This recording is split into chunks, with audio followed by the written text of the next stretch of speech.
नमस्ते दोस्तों, स्वागत है आपका द कहानीबाज़ की कहानियों में। हमारी आज की कहानी का नाम है निर्मला और आप सुन रहे हैं एपिसोड 6। तो चलिए, चलते हैं आज की कहानी की ओर। उस दिन से निर्मला का रंग-ढंग बदलने लगा। उसने अपने को कर्तव्य पर मिटा देने का निश्चय कर लिया। अब तक नैराश्य के संताप में उसने कर्तव्य पर भान ही नहीं दिया था। उसके हृदय में विप्लव की ज्वाला सी दहकती रहती थी, जिसकी असह्य वेदना ने उसे संज्ञाहीन सा कर रखा था। अब उस वेदना का वेग शांत होने लगा। उसे ज्ञात हुआ कि मेरे जीवन में कोई आनंद नहीं। उसका स्वप्न देखकर क्यों इस जीवन को नष्ट करूं? संसार के सब प्राणी सुख सेज पर ही तो नहीं सोते। मैं भी उन्हीं अभागों में हूं। मुझे भी विधाता ने दुख की गठरी ढोने के लिए चुना है। वो बोझ सिर से उतर नहीं सकती। उसे फेंकना भी चाहूं तो नहीं फेंक सकती।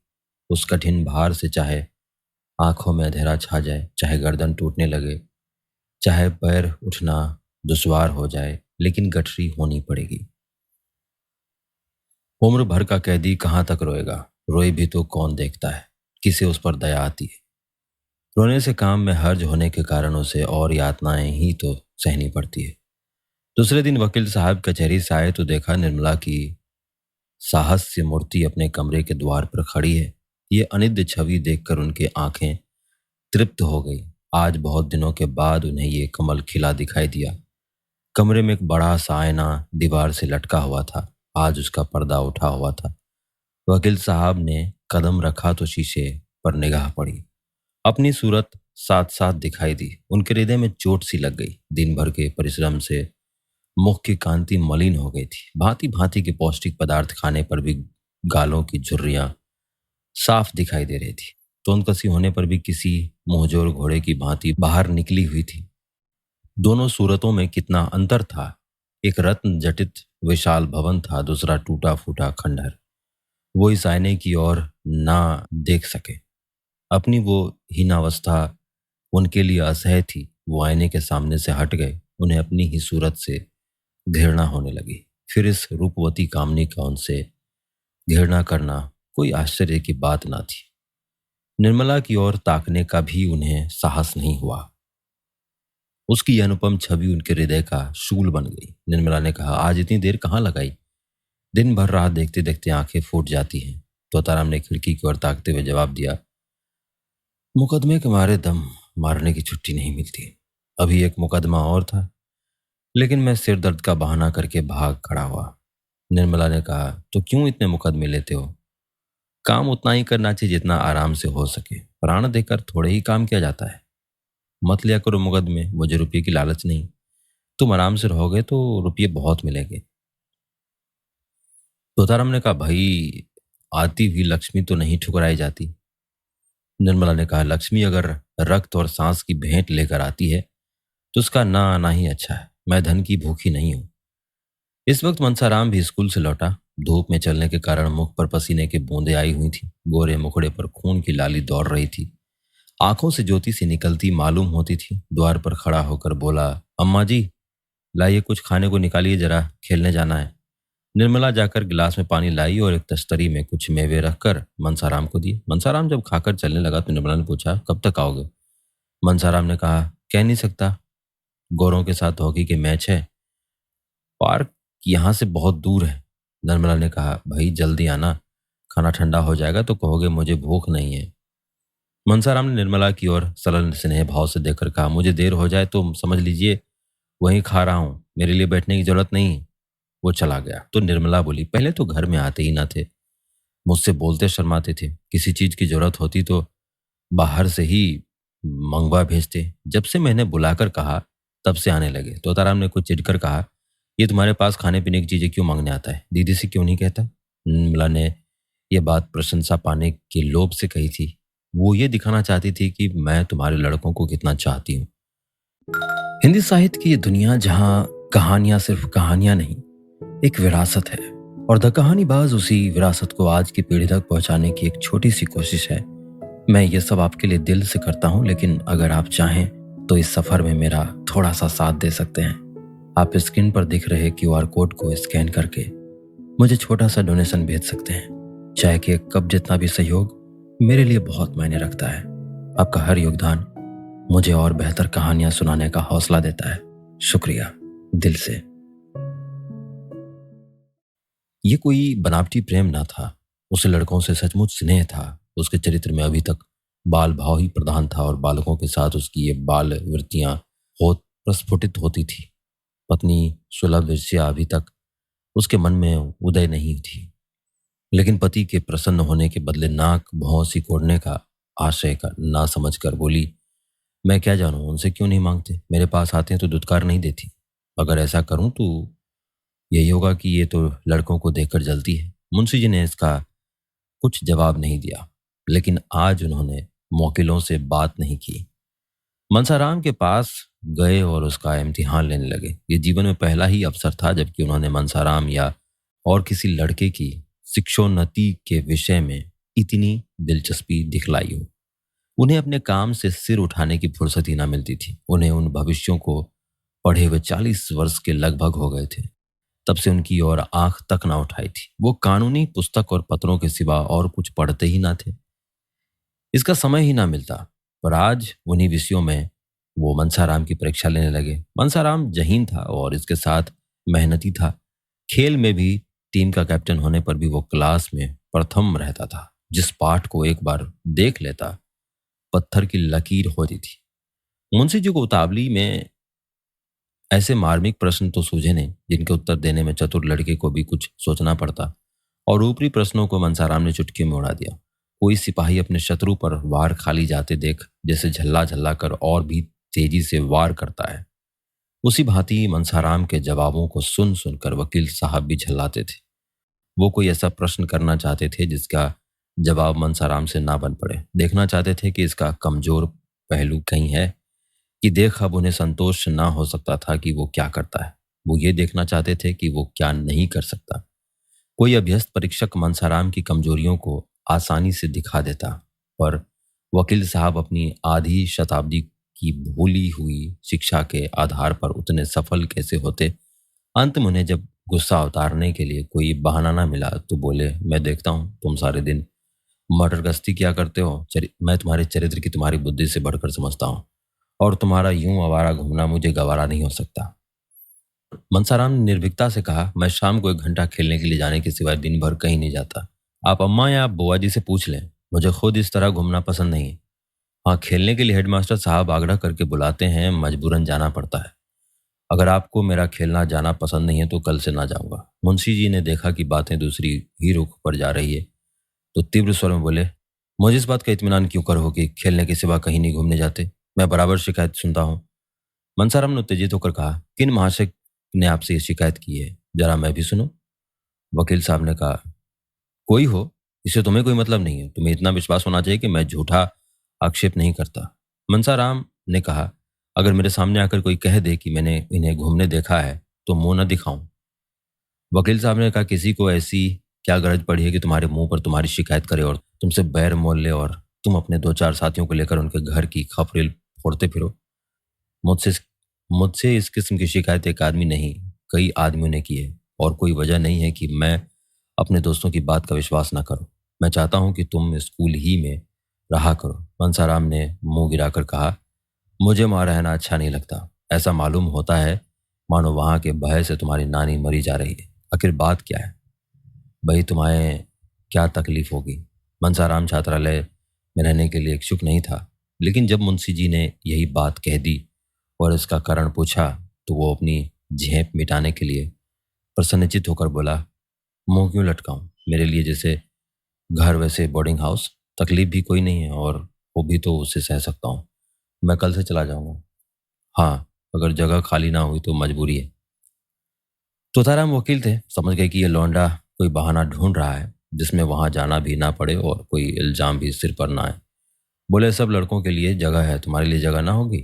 मनसाराम ने कहा, कितने ही लड़कों की जगह नहीं मिली और बहुत से बाहर किराए के मकान में पड़े हुए हैं। अभी बोर्डिंग हाउस से एक लड़के का नाम कट गया था तो 50 अर्जियां उस जगह के लिए आई थी।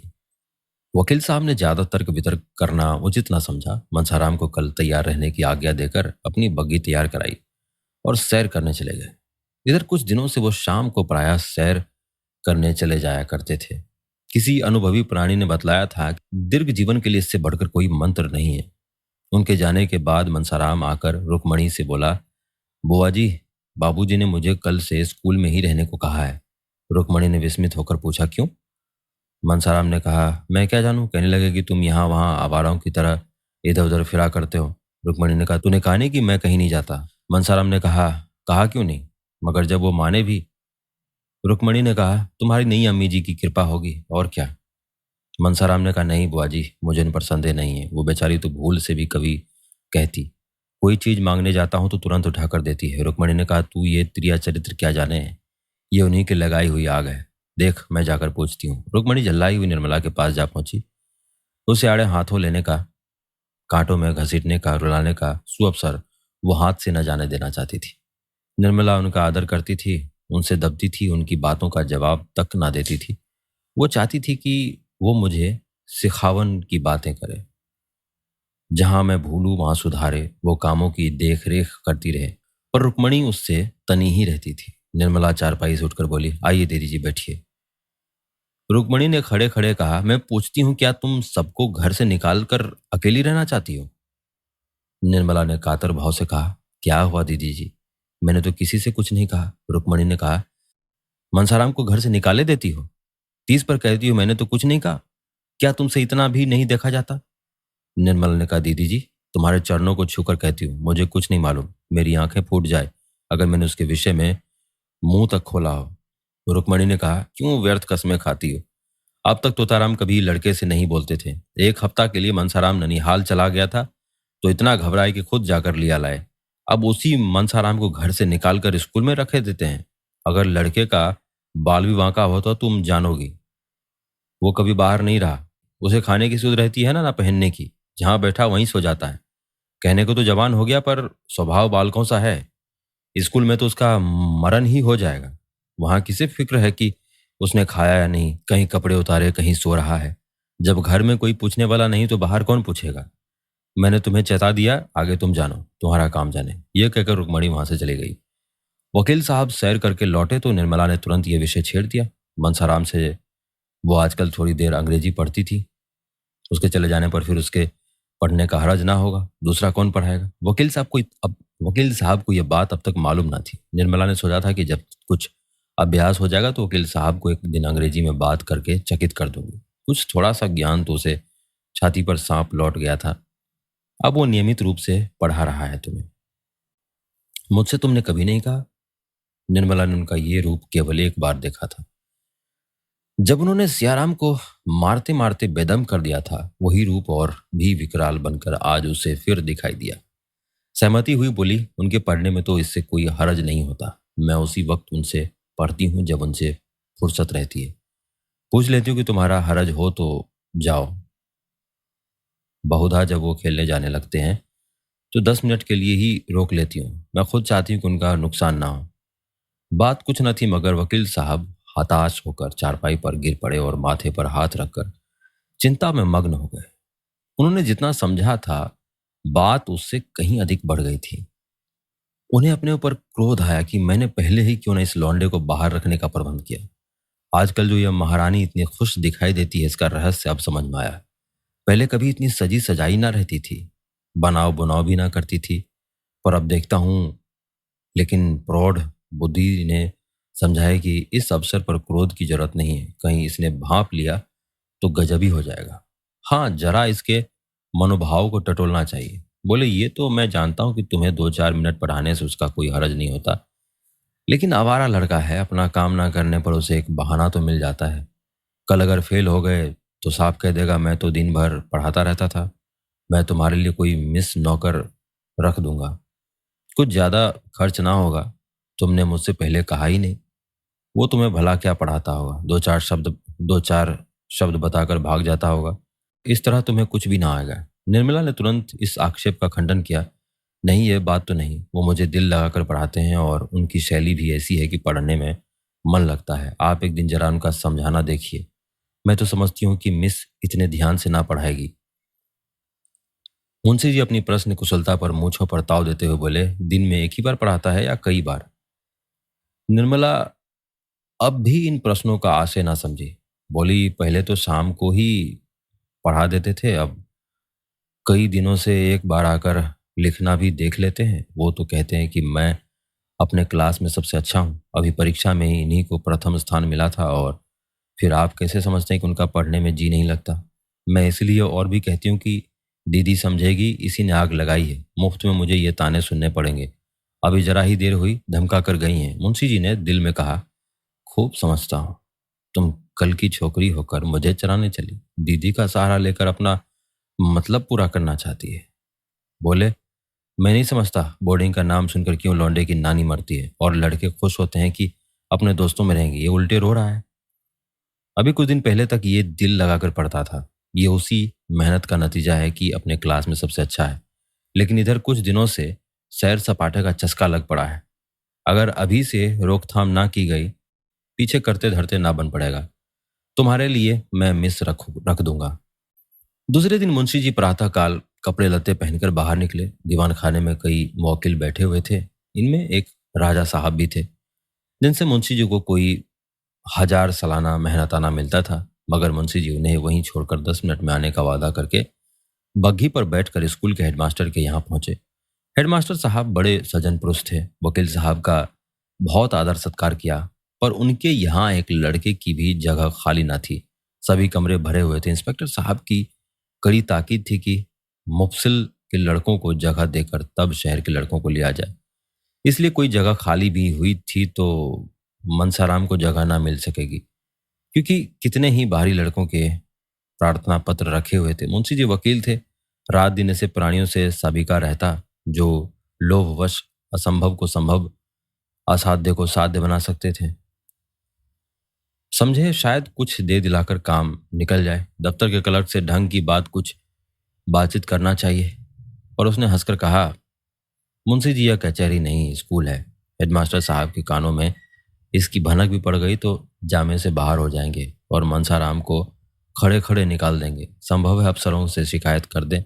बेचारे मुंशी जी अपना सा मुंह लेकर रह गए। 10 बजते बजते झुंझलाते हुए घर लौटे। मनसाराम उसी वक्त घर से स्कूल जाने को निकला। मुंशी जी ने कठोर नेत्रों से उसे देखा, मानो वो उनका शत्रु हो, और घर में चले गए। एक दिन मुंशी जी बैठे भोजन कर रहे थे। मनसाराम भी नहाकर खाने आया।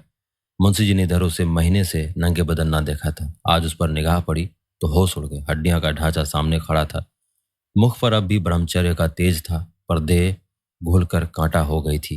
कुछ आजकल तुम्हारी तबीयत अच्छी नहीं है क्या? इतने दुबले क्यों हो? मनसाराम ने धोती ओढ़कर कहा, तबीयत तो बिल्कुल अच्छी है। मुंशी जी ने कहा, फिर इतने दुबले क्यों हो? मनसाराम ने कहा, दुबला तो नहीं हूं, मैं इससे ज्यादा मोटा कब था? मुंशी जी ने कहा, वाह, आधी देह भी ना रही और कहते हो मैं दुर्बल नहीं हूं। क्यों दीदी, ये ऐसा ही था? रुक्मणी आंगन में खड़ी तुलसी को जल चढ़ा रही थी। बोली, दुबला क्यों होगा? अब तो बड़ी अच्छी तरह लालन पालन हो रहा है। मैं गवारिन थी, लड़कों को खिलाना पिलाना नहीं जानती थी। खोमचा खिला खिला कर इनकी आदत बिगाड़ देती थी। अब तो एक पढ़ी लिखी गृहस्थी के कामों में चतुर औरत पान की तरह फेर रही है। दुबला हो उसका दुश्मन। मुंशी जी ने कहा, दीदी तुम बहुत उपन्यास करती हो। तुमसे किसने कहा कि लड़कों को बिगाड़ रही है? जो काम दूसरे के किए ना हो सके वो तुम्हें खुद करना चाहिए। ये नहीं कि घर से कोई नाता ना रखो। जो अभी खुद लड़की है वो दूसरों की देखभाल क्या करेगी? ये तुम्हारा काम है। रुक्मणी ने कहा, जब तक अपना समझती थी करती थी, अब तुमने गैर समझ लिया तो मुझे क्या पड़ी है तुम्हारे गले से चिपकूं? पूछो, कै दिन से दूध नहीं पिया? जाकर कमरे में देखाओ। नाश्ते के लिए जो मिठाई भेजी गई थी वो पड़ी सड़ रही है। मालकिन समझती है मैंने तो खाने का सामान रख दिया, कोई ना खाए तो क्या मैं मुंह में डाल दूं? तो भैया इस तरह वे लड़के पतले होंगे जिन्होंने कभी लाड़ प्यार का सुख नहीं देखा। तुम्हारे लड़के बराबर पान की तरह फेरे जाते रहे।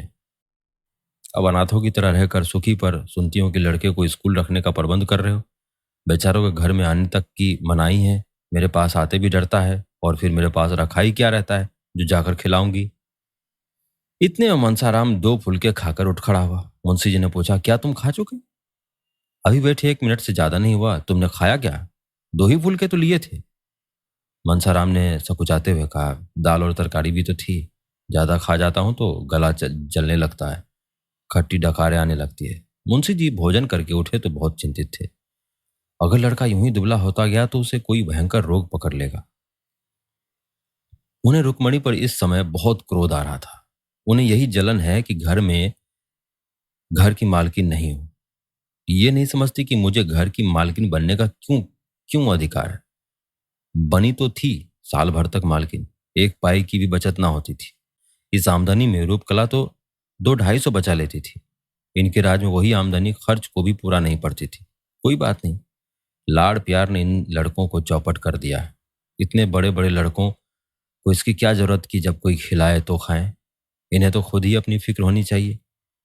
मुंशी जी दिन भर इस उधेड़बुन में पड़े पड़े रहे।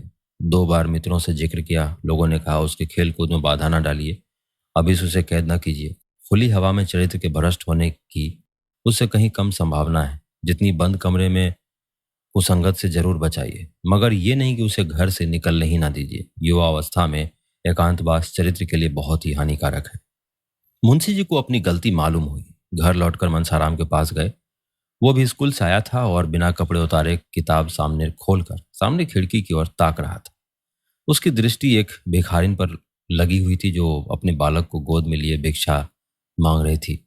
बालक माता की गोद में बैठा हुआ है, ऐसा प्रसन्न था मानो वो किसी राज सिंहासन पर बैठा हो। मनसाराम उस बालक को देखकर रो पड़ा।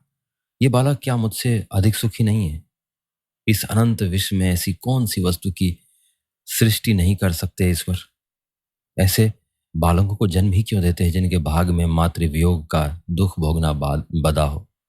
आज मुझसा अभागा संसार में कोई है? किसी मेरे खाने पीने की मरने जीने की सुध है? अगर आज मैं मर भी जाऊं तो किसके दिल को चोट लगेगी? पिता को मुझे रुलाने में मजा आता है। वो मेरी माता, तुम्हारा लाडला बेटा आज आवारा कहा जा रहा है। वही पिताजी जिनके हाथों में तुमने हम तीनों भाइयों के हाथ पकड़ाए थे, आज मुझे आवारा और बदमाश कह रहे हैं। मैं इस योग्य भी नहीं कि इस घर में रह सकूं। ये सोचते सोचते अपार वेदना से फूट फूट कर रोने लगा। उसी समय तोताराम कमरे में आकर खड़े हो गए। मनसाराम ने चटपट आंसू पोंछ डाले और सिर झुकाकर खड़ा हो गया। मुंशी जी ने शायद ये पहली बार उसके कमरे में कदम रखा था। मनसाराम का दिल धड़ धड़ करने लगा कि देखें आज क्या आफत आती है। मुंशी जी ने उसे रोते देखा तो एक क्षण के लिए उसे उनका वात्सल्य घोर निद्रा से चौंक पड़ा। घबरा कर बोले, क्यों रोते क्यों हो बेटा? किसी ने कुछ कहा है? मनसाराम ने बड़ी मुश्किल से उमड़ते हुए आंसुओं को रोकर कहा, जी नहीं, रोता नहीं हूं। मुंशी जी ने कहा, तुम्हारी अम्मा ने तो कुछ नहीं कहा? मनसाराम ने कहा, जी नहीं, वो तो मुझसे बोलती ही नहीं। मुंशी जी ने, क्या करूं बेटा, शादी तो इसलिए की थी कि बच्चों को माँ मिल जाएगी, लेकिन ये आशा पूरी नहीं हुई। तो क्या बिल्कुल नहीं बोलती? मनसाराम, जी नहीं, इधर महीनों से नहीं बोली। मुंशी जी ने कहा, विचित्र स्वभाव की औरत है, मालूम नहीं होता कि क्या चाहती है। मैं जानता कि उसका ऐसा मिजाज होगा तो कभी शादी ना करता। रोज एक ना एक बात लेकर उठ खड़ी होती है। उसी ने मुझसे कहा था, ये दिन भर जाने कहाँ गायब रहता है। उसके दिल की बात क्या जानता था? समझ समझा तुम कुसंगत में पड़कर शायद दिन भर घुमा करते हो। कौन ऐसा पिता है जिसे अपने प्यारे पुत्र को आवारा फिरते देखकर रंज ना हो? इसीलिए मैंने तुम्हें बोर्डिंग हाउस में रखने का निश्चय किया, बस और कोई बात नहीं थी बेटा। मैं तुम्हारा खेलना कूदना बंद नहीं करना चाहता। तुम्हारी माता छोड़कर चली गई तो मैं तो हूं। बालक का सरल निष्कपट हृदय पितृ प्रेम में पुलकित हो उठा। मालूम हुआ कि साक्षात भगवान खड़े हैं। निराशय और क्षोभ से विकल होकर उसने अपने पिता को निष्ठुर और न जाने क्या क्या समझ रखा था। विमाता से उसे कोई गिला न था। अब उसे ज्ञात हुआ कि मैंने अपने देवतुल्य पिता के साथ कितना अन्याय किया है। पितृभक्ति की एक तरंग सी हृदय में उठी और वो पिता के चरणों पर सिर रखकर रोने लगा। मुंशी जी करुणा से विकल हो गए। जिस पुत्र को एक क्षण भर आंखों से ओझल देखकर उनका हृदय व्यग्र हो उठता था, जिसके शील बुद्धि और चरित्र का अपने पराये सभी बखान करते थे, उसी के प्रति उनका हृदय इतना कठोर क्यों हो गया? वो अपने ही प्रिय को शत्रु समझने लगे, उसको निर्वासन देने का तैयार हो गए। निर्मला पुत्र और पिता के बीच दीवार बनकर खड़ी थी। निर्मला को अपने ओर खींचने के लिए पीछे हटना पड़ता था। पिता तथा पुत्र में अंतर बढ़ता जाता था। फलतः आज ये दशा हो गई है कि अपने विभिन्न पुत्र से उन्हें इतना छल करना पड़ रहा है। आज बहुत सोचने के बाद उन्हें एक ऐसी युक्ति सूझी है जिससे आशा हो रही है कि वो निर्मला को बीच से निकालकर अपने दूसरे बाजू को अपनी तरफ कर लेंगे। उन्होंने उस युक्ति का आरंभ कर दिया है, लेकिन इसमें अभिष्ट सिद्ध होगा या नहीं, इसे कौन जानता है। हमारी आज की कहानी में बस इतना ही। आशा करता हूँ आपको ये कहानी अच्छी लग रही होंगी। इसी तरह बने रहिए हमारे साथ और सुनते रहिए द कहानीबाज। धन्यवाद। हिंदी साहित्य की ये दुनिया जहाँ कहानियां सिर्फ कहानियां नहीं, एक विरासत है, और द कहानीबाज उसी विरासत को आज की पीढ़ी तक पहुंचाने की एक छोटी सी कोशिश है। मैं ये सब आपके लिए दिल से करता हूं, लेकिन अगर आप चाहें तो इस सफर में मेरा थोड़ा सा साथ दे सकते हैं। आप स्क्रीन पर दिख रहे क्यूआर कोड को स्कैन करके मुझे छोटा सा डोनेशन भेज सकते हैं। चाहे कि एक कप जितना भी सहयोग मेरे लिए बहुत मायने रखता है। आपका हर योगदान मुझे और बेहतर कहानियां सुनाने का हौसला देता है। शुक्रिया दिल से।